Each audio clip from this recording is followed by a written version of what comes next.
Bismillahirrahmanirrahim. Assalamualaikum warahmatullahi wabarakatuh.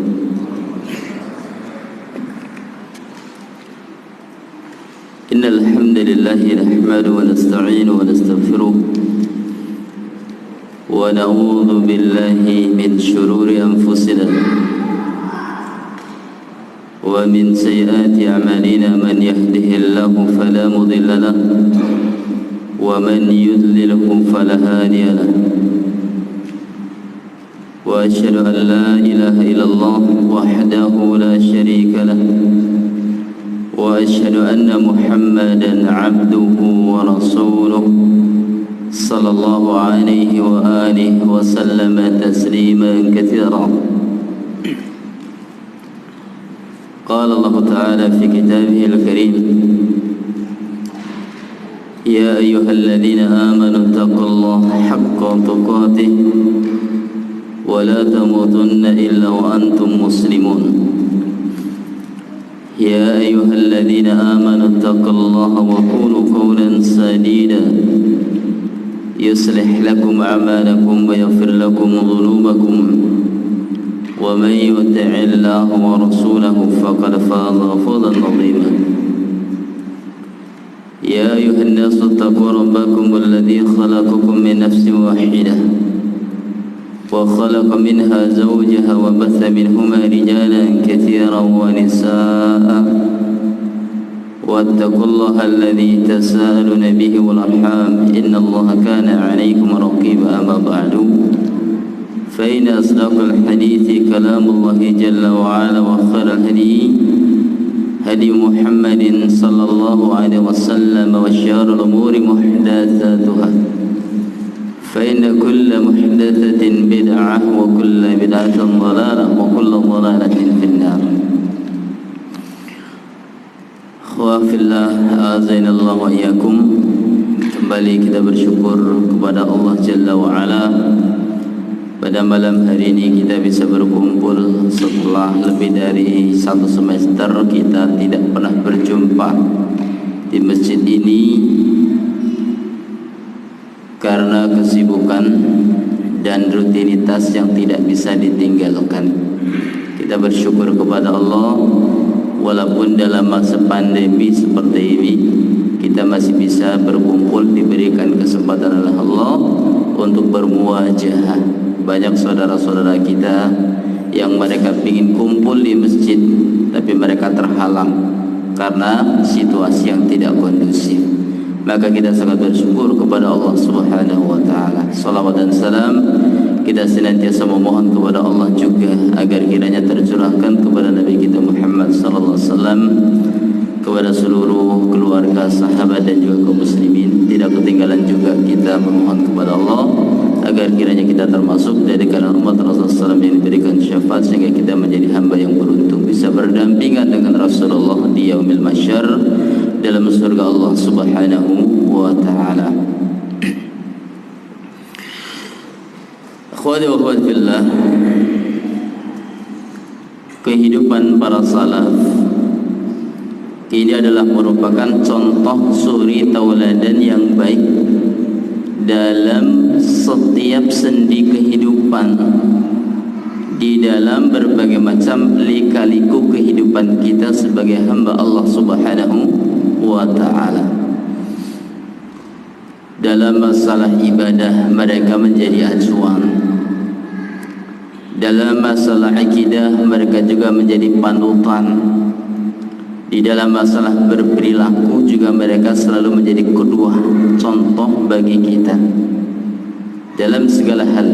Maka para salaf menjadi suri tauladan contoh bagi kita, termasuk bagaimana sikap mereka di dalam mengatasi berbagai masalah yang terjadi di tengah-tengah umat, selalu memberikan jalan keluar yang terbaik.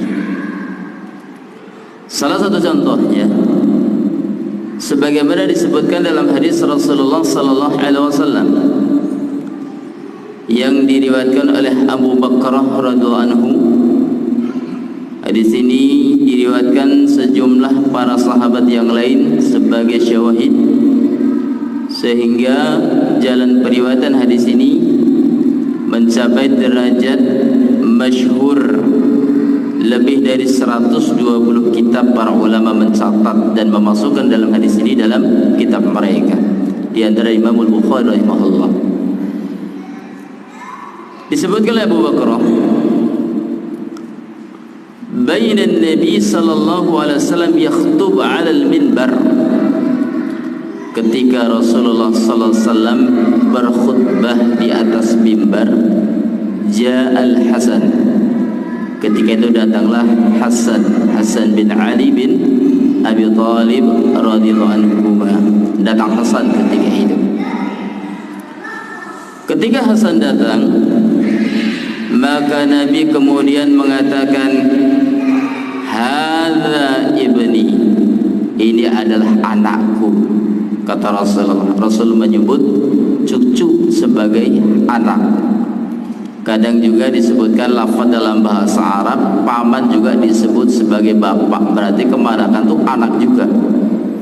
Sebagaimana disebut dalam hadis Rasulullah SAW dalam riwayat Bukhari, innal amma bimanzilatil ab, sesungguhnya paman termasuk kedudukannya sama seperti ayah. Maka Rasul menyebutkan hadza ibni, dia adalah anakku. La'alla Allah an yusliha bihi baina firqatain 'azimatain. Kata Rasulullah SAW kemudian menyatakan, mudah-mudahan Allah dengan anak ini, kata Rasulullah, dengan Hasan, Allah akan mengislah, Allah akan mendamaikan dua kelompok besar umat ini yang bertikai. Yang dimaksud adalah kelompok Ali bin Abi Thalib dan Muawiyah radhiyallahu anhu, yang kita baca riwayat mereka berkaitan dengan masalah perang Siffin. Ya khawfillah zainallah, dalam hadis yang kita baca tadi,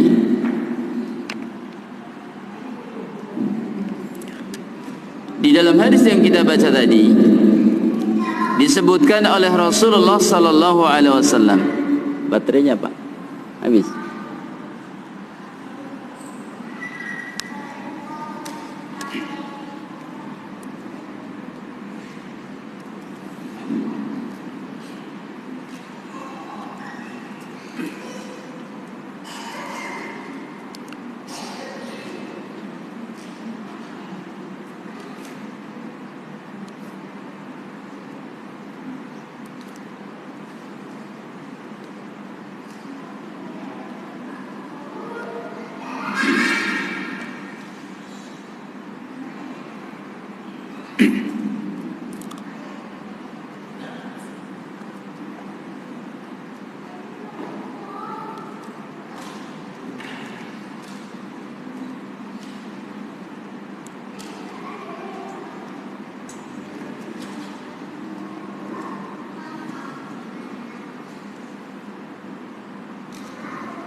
Baik, kita lanjutkan pelan-pelan, nggak apa-apa.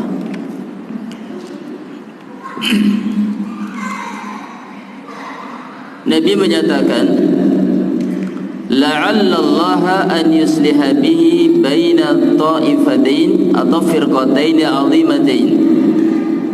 Mudah-mudahan Allah Subhanahu wa taala dengan dia, yaitu dengan Hasan tadi, maka Allah akan memperbaiki dan mendamaikan keadaan dua firqah, dua kelompok yang besar Yang dimaksud adalah perselisihan antara Ali bin Abi Thalib dan Muawiyah. Qafilazinallah, ini adalah salah satu hadis yang memberikan contoh kepada kita bagaimana para salaf ketika mereka menyelesaikan perselisihan di antara mereka. Al-Imam Ibn Hajar rahimahullah dalam kitab Fathul Bari, beliau memberikan dan mencatat beberapa faedah dalam hadis itu.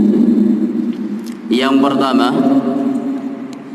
kata beliau, hadis ini menunjukkan alamun bi alamin nubuwah, salah satu tanda di antara tanda-tanda kenabian. Menunjukkan salah satu tanda di antara tanda kenabian. Dan di antara salah satu tanda kenabian, Rasulullah sallallahu alaihi wasallam mengetahui perkara yang gaib yang bakalan terjadi. Tentu ini dengan izin Allah Subhanahu wa taala. Maka di dalam Al-Qur'an disebutkan oleh Allah Subhanahu wa taala tentang perkara yang gaib, la ya'lamuha illallah, tidak ada yang mengetahui perkara yang gaib kecuali Allah Subhanahu wa taala. Ini sudah masyhur dan ma'ruf dalam akidah Ahlus Sunnah wal Jamaah, sehingga Allah taala menghukumi para dukun, tukang ramal, mereka adalah kufur, keluar dari Allah Subhanahu wa taala, keluar dari agama Allah Subhanahu wa taala. Karena sebab mereka telah mengingkari ayat Allah Subhanahu wa taala bahwa tidak ada yang mengetahui perkara yang gaib kecuali Allah Subhanahu wa taala. Dan Allah pun menyatakan illa man irtada min rasulin, kecuali hamba yang diridai Allah di kalangan para rasul. Jadi di antara hamba Allah yang diberikan oleh Allah Subhanahu wa taala ilmu yang tidak diberikan terhadap yang lain adalah tentang perkara yang gaib tersebut. Maka kita dapati dalam berbagai hadis Rasul menjelaskan berbagai macam perkara yang gaib yang bakalan terjadi. Seperti dalam hadis Rasulullah, Rasul menyatakan, sayati zamanun ala ummati, akan datang suatu zaman pada umatku. Dalam riwayat yang lain disebutkan sanawatun khadda'at, akan datang nanti di tengah-tengah umatku tahun-tahun yang tahun tersebut, masa tersebut penuh dengan penipuan. Apa bentuk penipuannya? Yusaddaqul kadhib wa yukadzdzabus shadiq. Orang yang jujur dianggap pendusta, sebaliknya orang-orang yang mereka suka berdusta malah mereka dianggap sebagai orang yang jujur.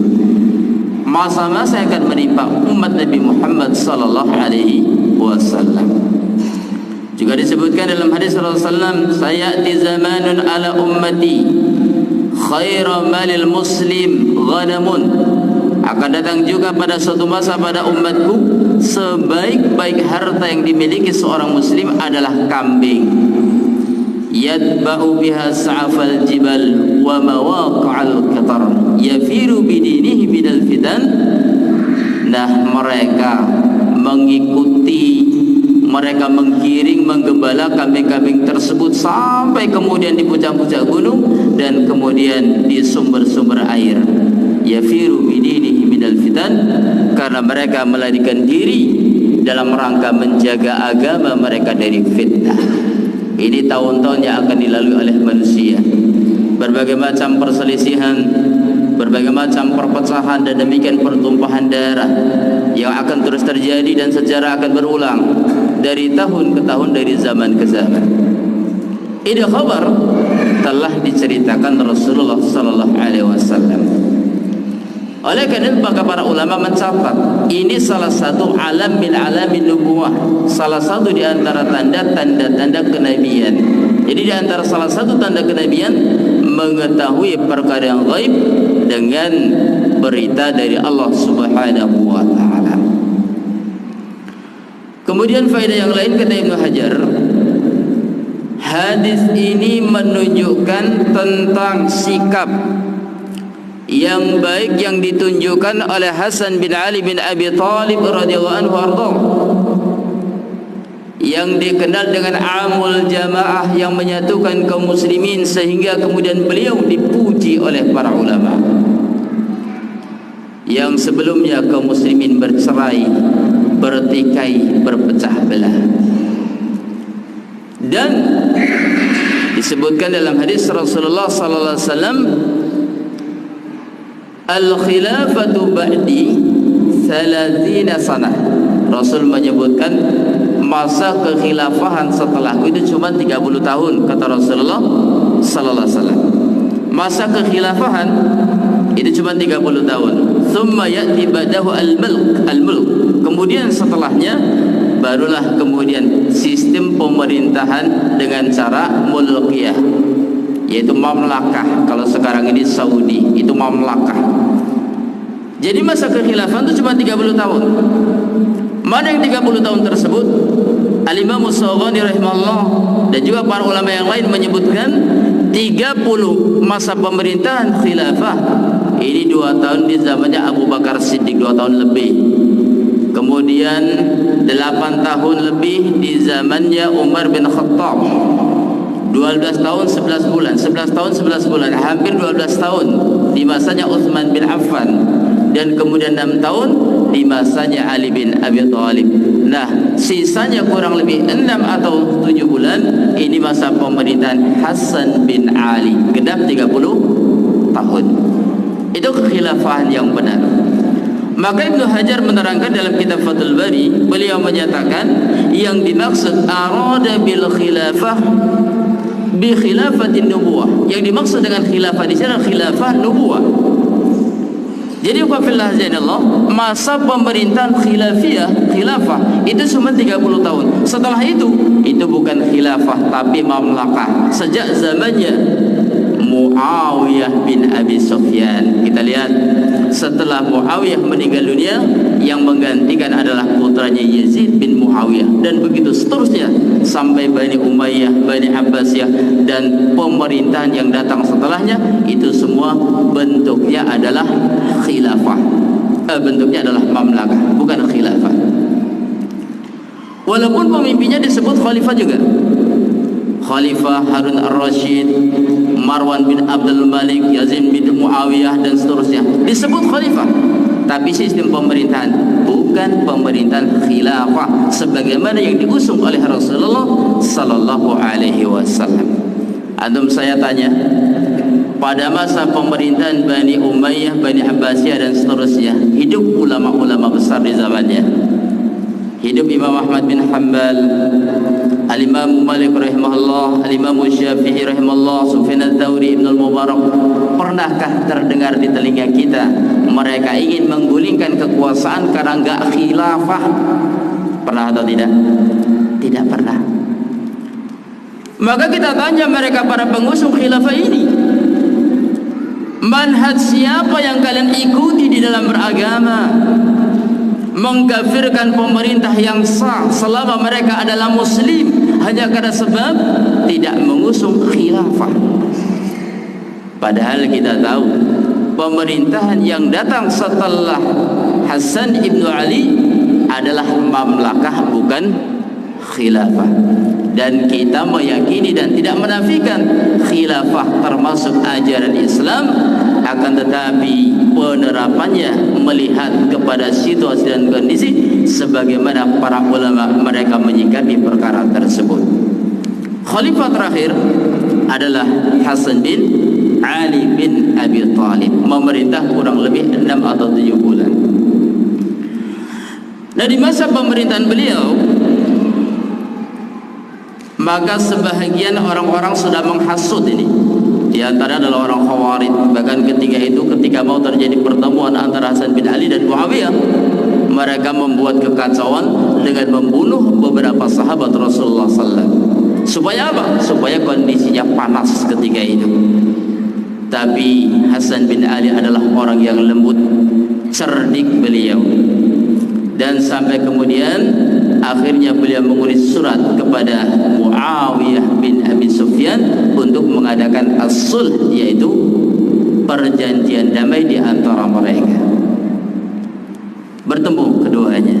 Setelah bertemu kemudian Kemudian Muawiyah mengatakan kepada Hasan bin Ali, "Ya Hasan, takallam wa tashahhad." Bicaralah di hadapan manusia dan bersaksilah engkau. Maka kemudian Hasan bin Ali berbicara di hadapan manusia. Dan wasiat di antara wasiat yang diberikan kepada seluruhnya termasuk Muawiyah adalah ittaqillah, bertakwalah kalian kepada Allah Subhanahu wa taala. Kita diberikan rahmat oleh Allah, diberikan kebaikan oleh Allah bi awwalina, dengan orang-orang pendahulu kita. Artinya apa? Kita bisa mengenal Islam, kita bisa bersatu karena sebab orang-orang pendahulu kita, sahabat Rasulullah SAW. Dan kemudian di zaman ini, kata beliau, kita mendapatkan suatu kisah yang tragis dengan terjadinya pertumpahan darah di akhirinah akibat orang-orang yang datang belakangan ini.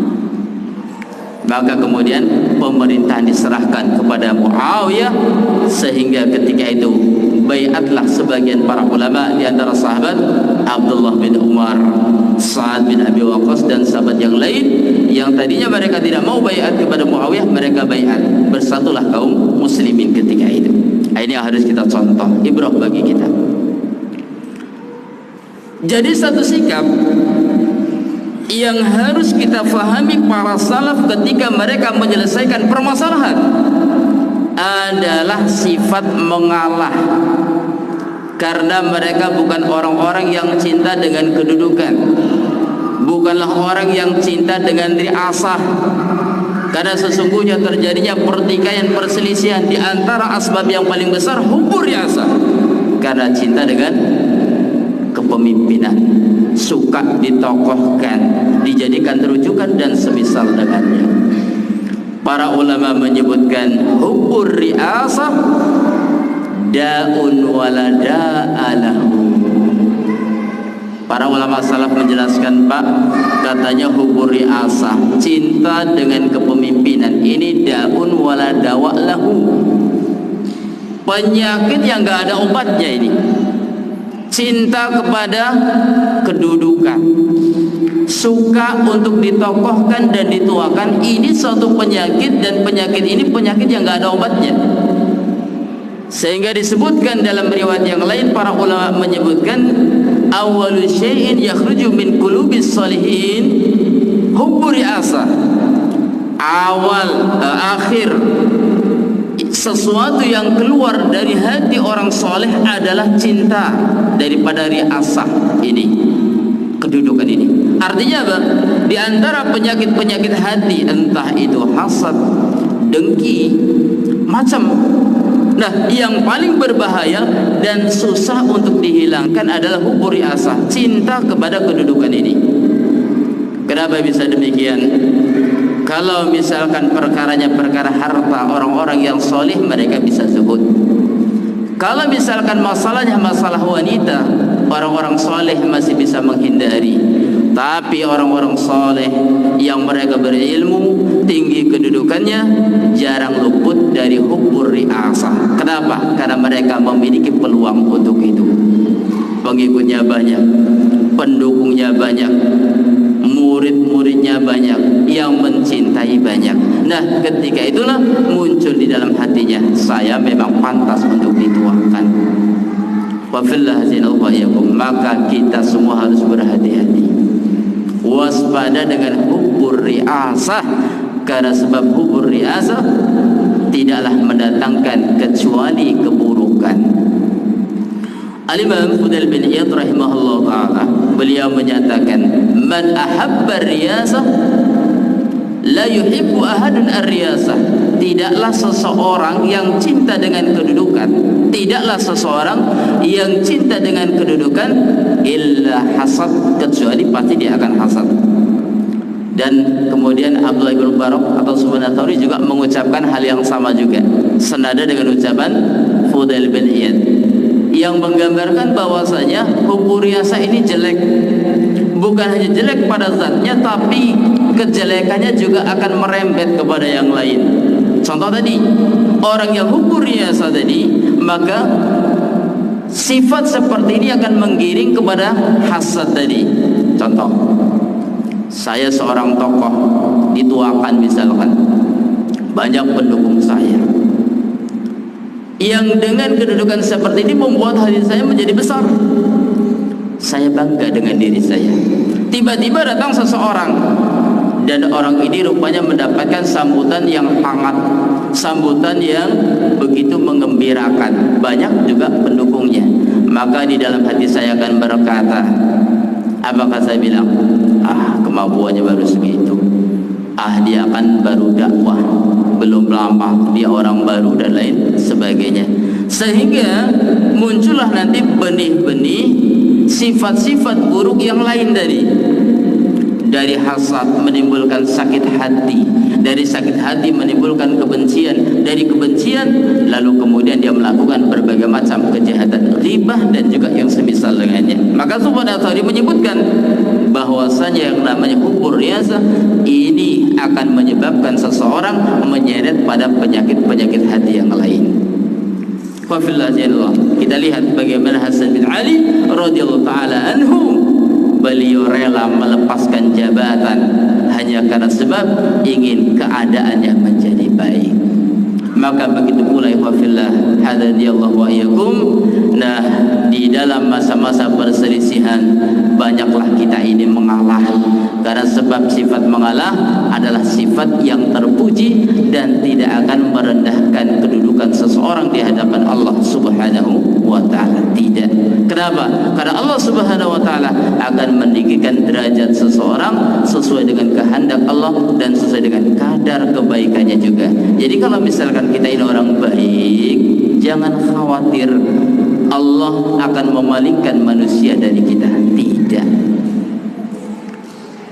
Dan di antara faedah yang lain, Ibnu Hajar juga menjelaskan bahwasanya ini menunjukkan, hadis ini menerangkan bahwa imamatul mafdul, kepemimpinan orang yang kurang utama, kepemimpinan orang yang kurang utama itu sah-sah saja, walaupun ada orang yang lebih baik darinya, lebih utama dari dia. Sebagaimana kita bandingkan Muawiyah bin Abi Sufyan dengan Hasan bin Ali radhiyallahu anhu, maka Hasan bin Ali lebih utama dibandingkan Muawiyah. Tapi Hasan bin Ali menyerahkan kepemimpinan kepada Muawiyah. Dalam salat berjamaah kita juga sudah dididik dengan sifat seperti ini. Antum datang ke masjid, kemudian imamnya enggak fasih bacaannya, tapi sudah jadi imam rawatib dan orang tempatan, alhamdulillahirabbil alamin, jelek bacaannya. Antum datang ke situ, boleh enggak menggantikan sebagai imam? Dalam ajaran kita boleh tidak? Enggak boleh. Walaupun imamnya bacaannya jelek, suaranya enggak enak. Demikian pula tata cara sholatnya tidak pas sesuai dengan sunnah Rasul SAW sebagaimana kita ketahui. Tapi kalau kita misalkan seorang pendatang dan kita tidak punya kedudukan di situ, kalau mereka sudah ditugaskan menjadi imam, haram bagi kita untuk menggantikan kedudukannya tanpa izin dia. Kita sudah dididik. Ini menunjukkan bahwasanya orang yang utama, orang yang mulia tidak boleh melewati dan melampaui batas orang-orang yang sudah diberikan kedudukan kepada mereka, tugas kepada mereka, karena merasa kita lebih mulia di situ. Kalau bahasa kita namanya melangkahi, mendahului. Ini termasuk etika. Dalam sholat berjamaah kita sudah dididik untuk memiliki etika seperti ini. Demikian pula di dalam kehidupan sehari-hari. Kalau misalkan kita mau mengajukan sesuatu kepada pemerintah, itu kan bertahap, dari RT ke RW ke desa ke camat, kemudian baru ke bupati. Nah, begitu pula dalam kehidupan beragama, kita juga punya etika di dalam kehidupan beragama. Bukan berarti kalau misalkan kita orang mulia, kita orang yang baik, banyak ilmunya, kita orang yang dianggap tokoh, lalu kemudian bisa seenaknya bagi kita melakukan pelanggaran norma yang baik dalam kehidupan kita. Ini dicontohkan Hasan ibnu Ali, walaupun kedudukannya lebih afdal dibanding Muawiyah, maka beliau rela melepaskan jabatannya. Supaya apa? Supaya umat ini bersatu. Karena ketika mau berjumpa Hasan bin Ali, maka Hasan bin Ali sudah membayangkan kalau terjadi pertumpahan darah, maka akan banyak banjir darah ketika itu. Maka ketika itu Hasan bin Ali mengambil inisiatif untuk mendamaikan kaum muslimin sehingga tidak terjadi peperangan. Ini sifat yang hendaknya kita miliki bersama. Banyaklah mengalah, anggap diri kita itu bukan siapa-siapa, anggap kita itu tidak ada apa-apanya, kita enggak punya jasa. Ini untuk kebaikan kita bersama. Dan kemudian Ibnu Hajar juga menyatakan di antara faedah dari hadis tersebut, hadis ini menunjukkan bahwasanya salahnya sikap orang-orang Khawarij yang mengkafirkan Ali bin Abi Thalib dan mengkafirkan Muawiyah. Pasca terjadinya perang Siffin, maka orang Khawarij keluar dari pemerintahan Ali bin Abi Thalib, memisahkan diri di Harura sehingga disebut Haruriyah. Apa di antara sikap mereka? Mengkafirkan Ali bin Abi Thalib, mengkafirkan Muawiyah, sehingga mereka bersepakat membunuh 3 orang di antaranya ini, Muawiyah dan Ali bin Abi Thalib. Hanya mereka berhasil membunuh Ali bin Abi Thalib. Lihatlah, Hasan bin Ali seorang manusia yang mulia, yang dipuji oleh Rasulullah dengan mengatakan, Hasan wal Husain sayyidah ahlil jannah, sayyidah syababi ahlil jannah. Rasul mengatakan Hasan dan Husain itu, kata Rasulullah, sayyidah syababi ahlil jannah, keduanya adalah penghulu para pemuda di dalam surga. Rasul itu yang menjamin. Hasan dan Husain adalah sayyidah syababi ahlil jannah. Ini laqab, julukan untuk Hasan dan Husain, digelar dengan sebutan sayyidah syababi ahlil jannah. Keduanya adalah penghulunya para pemuda penduduk surga. Mereka adalah orang yang terdepan di kalangan para pemuda. Rasul yang menyatakan, sampai Abu Hurairah mengatakan, ma ra'aitu Hasanan illa dama'tu aini, tidaklah aku melihat Hasan kecuali aku menangis mencucurkan air mata. Teringat dengan Rasulullah sallallahu alaihi wasallam. Kenapa? Karena Hasan bin Ali asbahur Rasul sallallahu alaihi wasallam khalqan, adalah orang yang paling mirip dengan Rasulullah sallallahu alaihi wasallam.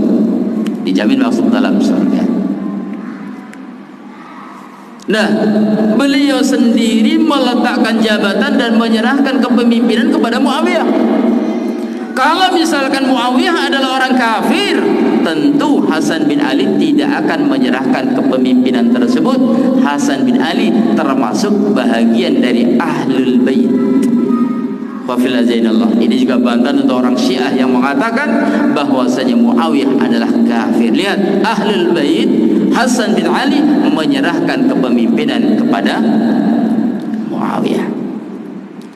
Maka benar kalau misalkan Abu Umamah Al-Bahili mengatakan syahrul qatl ada tahta adimis sama, bahwasanya orang-orang Khawarij adalah syahrul qatl, seburuk-buruk bangkai yang berada di kolong langit, kata Abu Umamah Al-Bahili ketika beliau berada di Damaskus.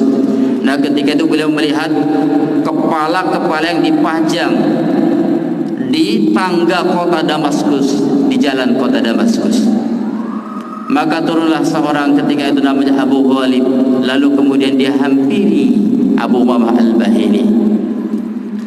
Abu Umamah Al-Bahili mengatakan, wahai Abu Ghalib, sesungguhnya engkau adalah orang yang hidup di negeri, dan orang-orang Khawarij itu tersebar di negerimu ini, di Damaskus, Syria. Ketika itu menangis Abu Umamah. Ditanya oleh Abu Ghalib, kau tadi mencela mereka dan mengatakan bahwasanya mereka adalah syarul qatl tahta sama, adalah orang-orang yang paling buruk, bangkai-bangkai yang paling jelek berada di kolong langit.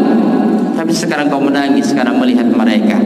Maka Abu Umamah mengatakan, aku menangis karena sebab dulunya mereka adalah Islam, kanu ahlul Islam.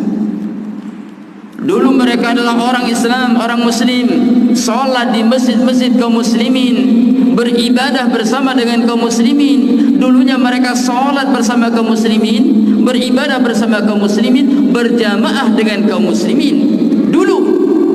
Lalu kemudian mereka terfitnah dengan fitnah Khawarij takfiri, lalu mereka memisahkan diri.